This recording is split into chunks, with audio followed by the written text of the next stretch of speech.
Joining me at this press conference, to my right, Deputy Leader for Area Council 2, James Robertson, the party leader, Andrew Holness, the General Secretary, Dr. Horace Chang, Deputy Leader for Area Council 3, Mr. Audley Shaw, and the Deputy Leader for Area Council 4, Dr. Christopher Tufton.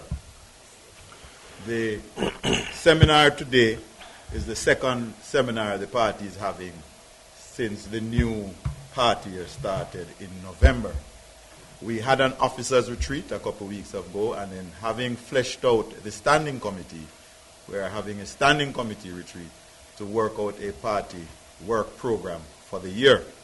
As chairman of the party, I am extremely pleased. I am very happy with the mix of the standing committee, from councillors, members of parliament, business persons, professionals, senior persons, middle-aged, young, elderly, and the wise. And a beautiful mix of male and female, a reflection of the makeup of our society that shows that the party is in tune with the sentiments out there. The seminar looked at the internal party program and also looked at some of the realities facing the country going forward. We worked out a work program. We did a lot of reviews of constituencies and the stewardship, the communication strategy of the party, the 70th anniversary of the party, as we will be celebrating 70 years since our inception.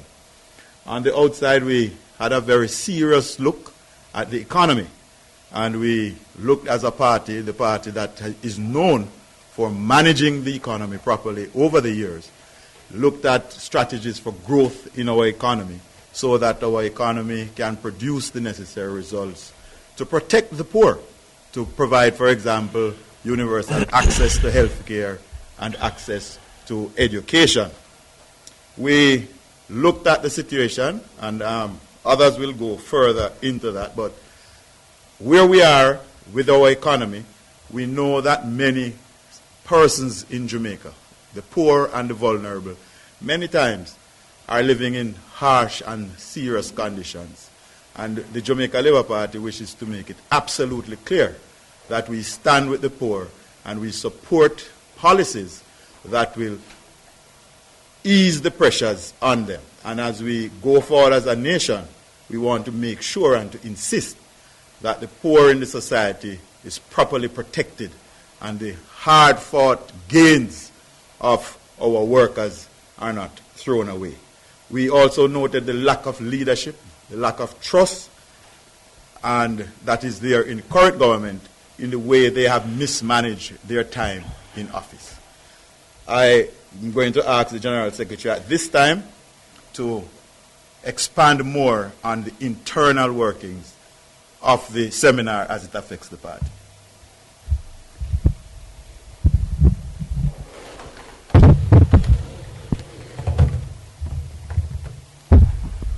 Thank you, Chairman.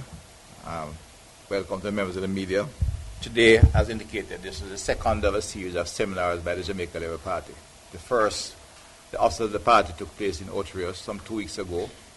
Today, after completing our standing committee, we had the seminar today at the University of the West Indies in the law faculty, a very nice facility, I might pause that. We, over the last 2 weeks, co-opted a cross-section of private sector and business personnel and professionals, young and middle-aged, as well as trade unionists, to the standing committee, and now we have a full core of leadership at this level. We decided to settle our work program. We took the opportunity to review our status throughout Ireland in all our constituencies and the various party structures that we intend to not re-establish, they have been established, but we want to strengthen them to ensure that we can communicate effectively with all our constituents.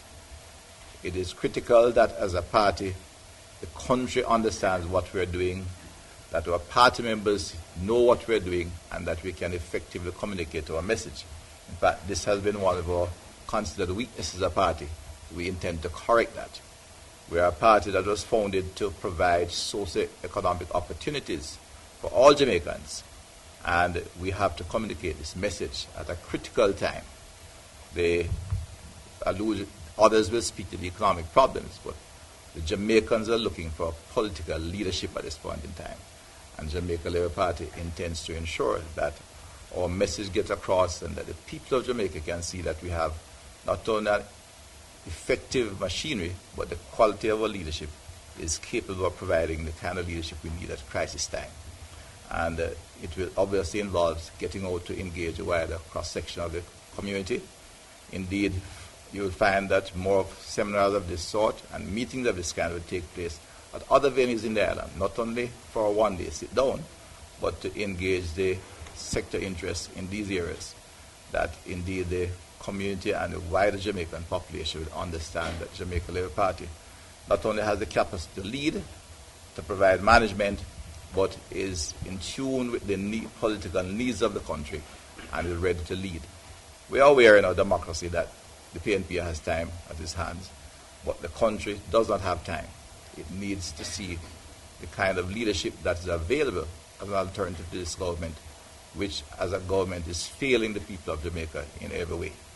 And therefore to ensure that we can restore confidence and belief in our democracy, the Jamaica Labour Party will engage on a much wider political program. We will have a further session of other arms of the party in early March. And while the Secretariat has been visiting and discussing with elements of the party in the constituencies, a full program will be rolled out near the end of March in political education, political organization, and all that is necessary to pull an effective political machine together, as I said, including carrying our message to the wider public. It will not be a disruptive or contentious approach. We understand the country needs a very responsible approach, but it has to be engaging, all-inclusive, and involving the entire public. That program we hope will put out there, and it will involve our entire officer corps and all the sectors that are involved in managing the Jamaica Labour Party. We're an all-inclusive party. To use a political term, we're like a big tent. We were founded as a labor movement. We adopted the business community because of our philosophy of a market economy, and we are engaging our professional team to ensure we have effective management. This party is the best party to lead the country, and we're going to ensure that the country understands and appreciates what we're about and how we intend to do it. We'll now ask the leader of the party. Thank you, Chairman, our colleagues, members of the press. Good afternoon. This is the first time in a long time that the party has retreated to the University of the West Indies. And we are in this lovely facility, the law faculty, which I believe aided in our discussion. Certainly the venue was appropriate and comfortable, and we managed to accomplish much in our discussions. But it is symbolic in another sense that we are here because we spent some time on introspection, looking at ourselves as a political institution, but also reflecting on where the country is today after a year and a month of a People's National Party administration. It is expected that the opposition will say that the government has not performed. But in this case, it is the truth. The government has underperformed. They have delayed in many instances, and the delays have cost us dearly. There is an anticipated statement tomorrow, which by the nature of it would seek to convey a certain urgency. We do not know what the statement is about, and therefore we reserve our comment until we hear what the statement is about. But what we do know, and what has come up through our discussions here, is that the country is in a great state of uncertainty. And that uncertainty has damaged confidence, not just consumer confidence, but business confidence. And you're seeing the results of that in the recent outturn of figures related to unemployment. For 2 consecutive reports, unemployment has increased. Indeed, the creation of jobs was a major platform promise of the current government. They have not delivered. Instead, they have sought to make their platform now one of distraction, one of blame. Blame the opposition. Blame the leader of the opposition. Blame outside forces. But they take no responsibility for the current state of affairs of this country. The Jamaican people want leadership. The Jamaican people want to see growth and prosperity and progress. For 50 years, we have been asked to sacrifice. And again, the people of Jamaica will be asked to sacrifice. But will they sacrifice ever yield success? Without proper leadership, the sacrifices that people are being asked to make could very well go to naught. The Jamaica Labour Party, therefore, has a responsibility to make sure that there is alternative leadership in place, that we have a viable option to provide leadership. And therefore, we have taken the time to look at our institutions, to look internally to make sure that we are strong. And we are doing that in a systematic way. You know, there are some persons who may say it is vulgar to be talking about politics at this time. A part of our economic problem is the poor political leadership that exists. And therefore, we have to make sure that we spend the time to strengthen the political leadership of the Jamaica Labour Party. A large part of the discussion here today was about developing our human resources internally, increasing our capacity. We officially today signed off on our policy committee. And that policy committee will be spending most of its time in research, in documentation, in properly preparing our policies so that we can place in the public domain for the public to decide who are likely to be the better leaders of the country, who would have better policies going forward. So we take our political responsibilities as not an end in themselves. We see improving our political responsibilities as really executing our responsibility to the nation. I had an experience a few days ago where I had to intervene in a very disturbing situation relating to the increase in murders, particularly crimes committed against our children.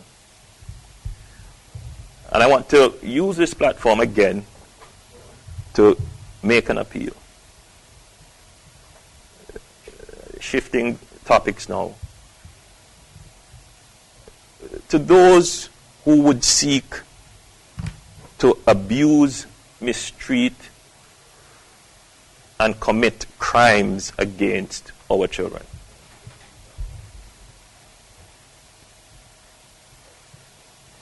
You know, we call on the police and we call for new legislation. But sometimes those who are in positions of influence and authority and power, those who have the public's ear, ought to use that platform to make calls of moral suasion. And I want to use this platform today to make a call on the mothers of those persons who are committing crimes against our children. I am the representative for the constituency in which young Sharifa lived. And you would have heard about that incident where poor Sharifa, this 14-year-old girl, was killed, and we now discover that she was raped and her body discarded. Nobody's coming forward. There is no information. But somebody must know about what has happened in that incident. And I want to appeal especially to the mothers of those persons. If you know something, come forward. We have to protect our children and stop protecting the criminals. We have to protect our children and stop protecting the criminals. And of course we have to ask the fathers as well. But there's a reason why I say the mothers. Because in our society it is likely that they have some women in their lives. And the majority of the crimes that are committed in the country are committed by males. And so I use this platform as well to make that call, quite separate and apart from everything that was discussed. But I just felt moved to make that call because it is a matter that is hanging especially on the minds of the people who live in my constituency. But it is a national problem because it is a problem that is affecting our young children who have to be exposed to these kinds of crimes. I want to return, however, to what we discussed here. And we started the issue of looking at the possible sacrifices that the people of Jamaica will be asked to make. And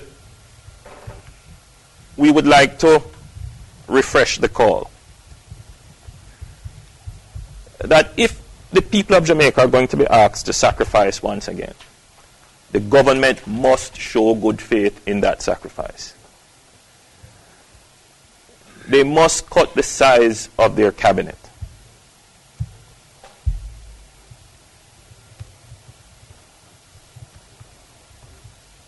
They must take, if they're asking for wage freezes, they must take a salary cut themselves. They must show signs that they are being frugal and participating in the sacrifice. Now is the time that if you're going to call for the cooperation of all the sectors of the society, then you must symbolically at least show that you too bear in the sacrifice. I want to reaffirm that in whatever adjustments that are necessary to be made in the society, the Jamaica Labour Party is of the firm belief that we must protect the poor. I am distressed when I hear of plans, and you know my views already, on the removal of universal access to health and education. But now we also hear that there may very well be some cuts in the social protection programs, particularly PATH. I would advise the government against that. Austerity does not mean that the poor must suffer more than they are already suffering. In the execution of any package of austerity, which is the prerogative of the government, the poor and the most vulnerable and those who live on the margins must be protected. My worry is that I only hear people saying we are trying to protect the poor, but I don't see the actions that suggest that the government is actually seeking to protect the poor.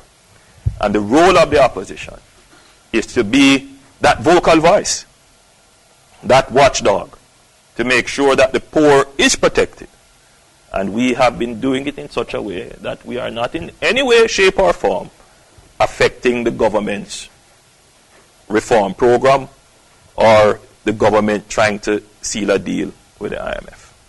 So I want to close my initial comments here, and I am open, of course, to take your questions. Okay, thank you, Leader. Are there any questions?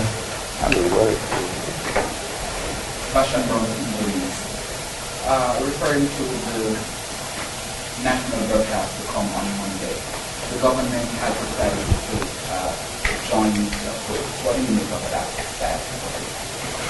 Well, it's most unusual.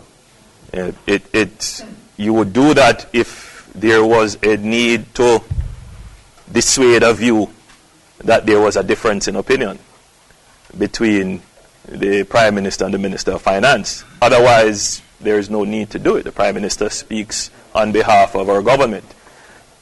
So we think it is unusual, but again, that's the prerogative of the government. As I said, you'd only need to do that if you were seized that you had to correct an impression that there was a difference between the Prime Minister and the Minister of Finance. Otherwise, it doesn't make sense. And what's your expectation? What are the things that you're expecting? As I said, we reserve our comment on we don't know what they will be saying. So we reserve our comments. Okay. Any more? You have a question at the back?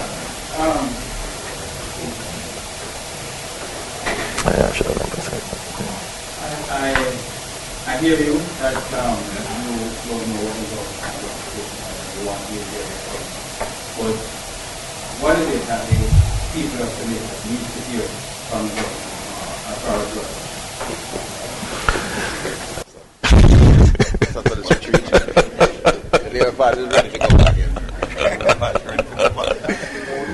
I think what the people want to hear is just as I've said, that there is a viable alternative, that the Labour Party is rebuilding and strengthening itself, not just for politics' sake, but more so to provide strong leadership and hope for the future.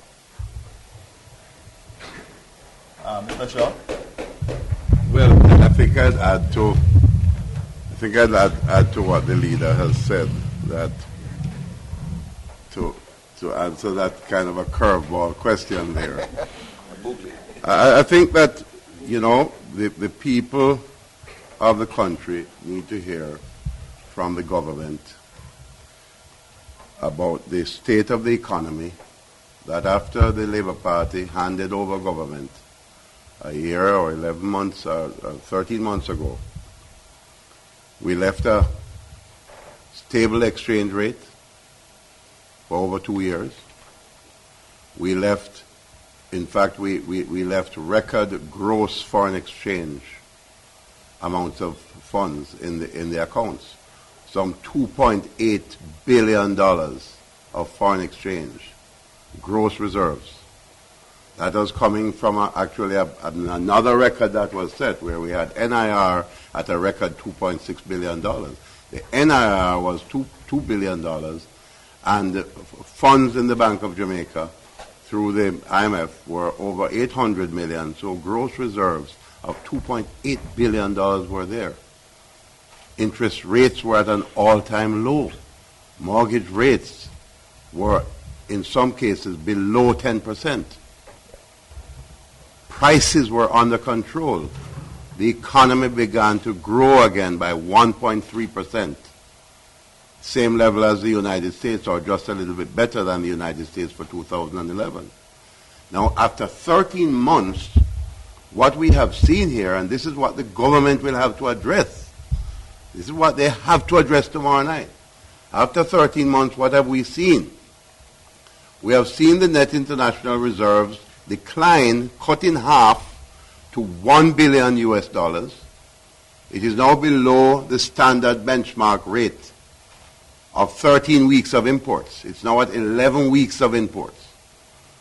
So it's going in the wrong direction. It has broken the psychological barrier, which tends to trigger more uncertainty and higher levels of concern about obtaining foreign exchange, which is why the black market has not only re-emerged, but is vibrant and kicking right now, where people are seeking to get foreign exchange outside of the formal system at rates of between 97, 98, up to 100 Jamaican dollars to $1 US.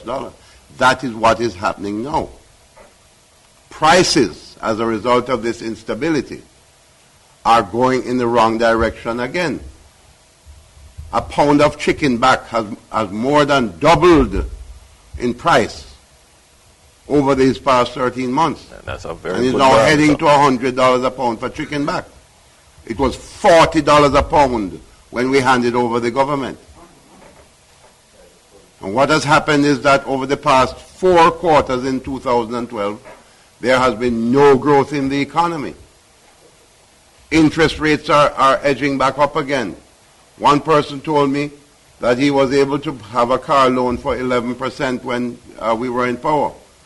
He had to get a new car loan recently. He has to pay 15% on that new car loan. Everything is going in the wrong direction. Businesses have put decisions on hold. Unemployment, despite the promise of the much-touted G program, we have seen where the records now demonstrate that unemployment has in fact increased over the time that this government has been in power. The picture of uncertainty that pervades, and now we have seen a downgrade by Fitch where they have removed the outlook from stable to negative.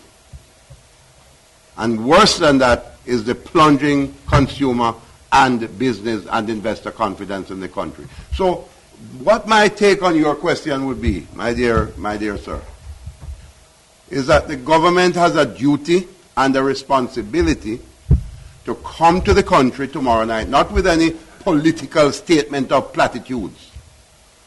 They need to come with a report on what is the precise status of negotiations with the International Monetary Fund.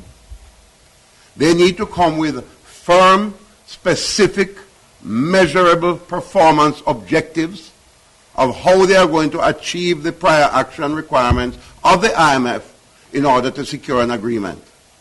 And more importantly, even if and when we get an IMF agreement, the government will have to chart a course and show a vision, paint a picture, and put in place the appropriate policies that will return this economy to growth again and the creation of good quality permanent jobs so the economy can be growing on a sustainable basis again, where people are productive, growth is in the economy, foreign exchange is being earned, and at the same time, that is the ultimate way to deal with the persistent debt problem. Because you can't borrow your way out of your debt. You can't even reschedule your way out of debt. You're going to eventually have to, ladies and gentlemen, earn your way out of debt. So tomorrow night we expect that the government must come and deal with these serious and critical issues of how we're going to return the economy to stability where we had left it when we handed over government. Thank you. Mr. Sir, you spoke of the need for the government to come with firm measures as to how they're going to meet the IMF requirements. Among the sticking points with the negotiation, debt management, income generation, wage restriction. From where you sit, have they laid the wicket to achieve all of this? They have that's what they need to be telling us about. They must give us the details. What we know is that what we left in place was we left a system in relation to tax and pension reform. We had parliamentary consideration taking place. What we now know is that the tax paper on the white paper on tax reform, which has been tabled by the minister, has not been considered to be acceptable by either the IMF or the IDB, which is no doubt one of the reasons why the minister had to find himself over this weekend in Washington, meeting with the IDB, trying to convince them about the seriousness of his tax reform proposals. So there are lots of details that have to be worked out and that have to be presented to the country. What is the state of the negotiations with the public sector unions? These are all things that the government must come clean, come clear, come specific, and be transparent. Thank you. Next question. As it relates to the call to the last broadcast, and had said that given the time, there is really not much specific that can be given in a national broadcast. So give an example of one realistic specific that can be given. Who said there aren't specifics that can't be given in a national broadcast? I mean, I don't understand that at all. We're at a point now where the rubber hits the road. What is happening in the economy now is that the national economy is like a ship, a national ship that is drifting like a helmless vessel without any clear leadership at Jamaica House or at Hero Circle. That's the problem we're having now. Next question. Keep that down. Yeah. Mr. Shaw, rational conversation, given where we are at this point, and given some of the elements or areas where the government hasn't made the requisite steps or moves that need to be taken, and given some of the outstanding right actions that have to be met, as one of my colleagues have pointed out, what would be a projection in terms of how feasibly this is get able to fund in the short term? I'm not going to make any projection at all, because the agreement, there's nothing magical about it, you know. The government needs to do what it has to do to secure an agreement. And they have to make sure they chart the appropriate path that is protective, as the leader has said, that is protective of the critical groups that we sought to protect even during the worst global crisis the world has ever seen. During that crisis, we protected our health care user fee policy. We protected the education cost-sharing policy. And we enhanced the PATH program by moving the beneficiaries from 230,000 people to over 360,000 people, while increasing the increments of benefits to PATH beneficiaries. And we did all of that and secured an IMF agreement, brought in $3 billion United States dollars at interest rates of less than 2%, created stability in the economy and created growth in the economy despite the worst global recession we have seen. I think in just supporting what Audley said, maybe to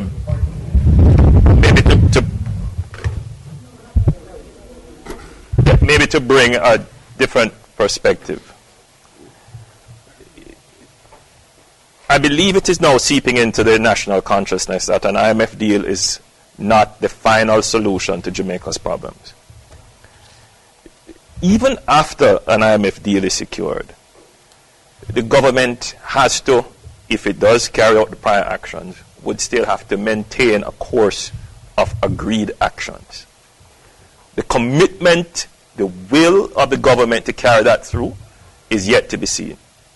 My worry is that the government has delayed for so long in carrying out the actions that are necessary in seeking something that they call the best deal. The best deal is a very ephemeral and elusive concept, because the longer you wait, the more difficult it becomes to actually execute the best deal. And what we are saying, and we have been saying, is that immediately as the government was formed, they should have moved swiftly to meet the obligations that we had already started to meet. The difference between our government and the People's National Party government is that we were prepared to act and act swiftly. And we were not about to be reckless either.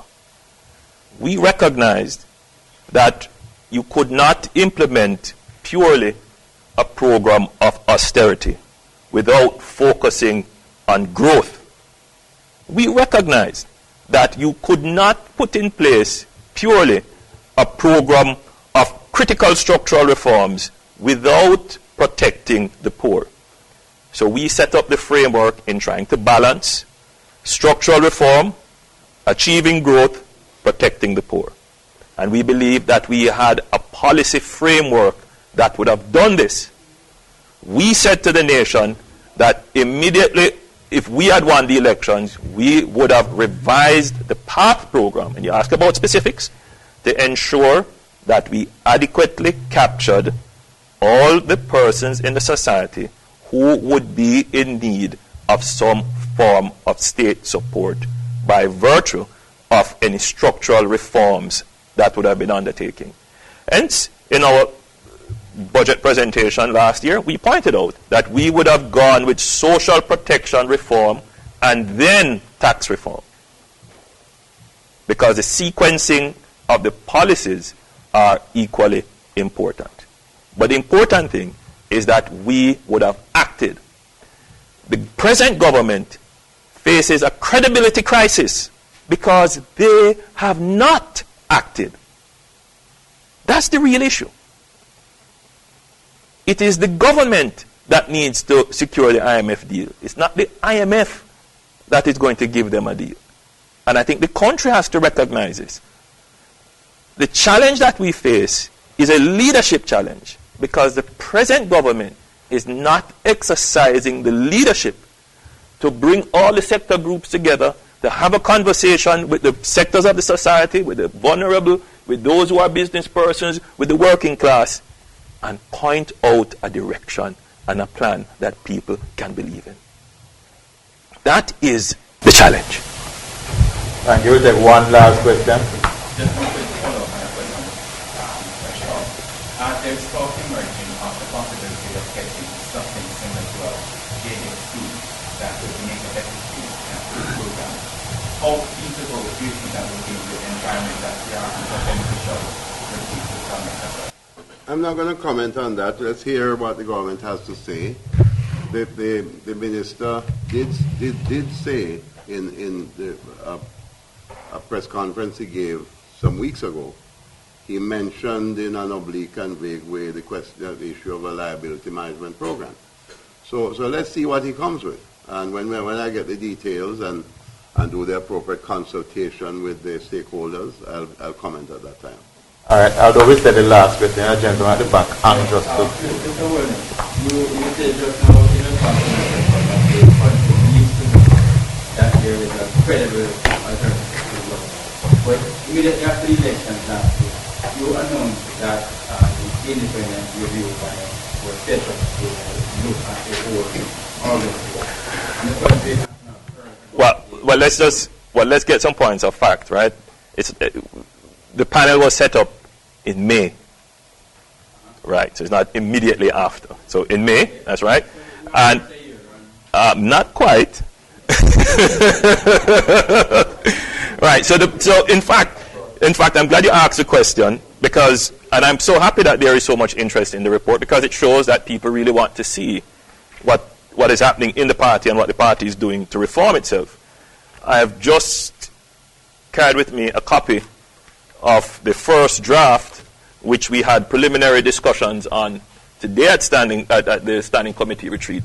And I found the discussions very useful because the party is very eager to have the report completed because the report will continue to inform our reform process.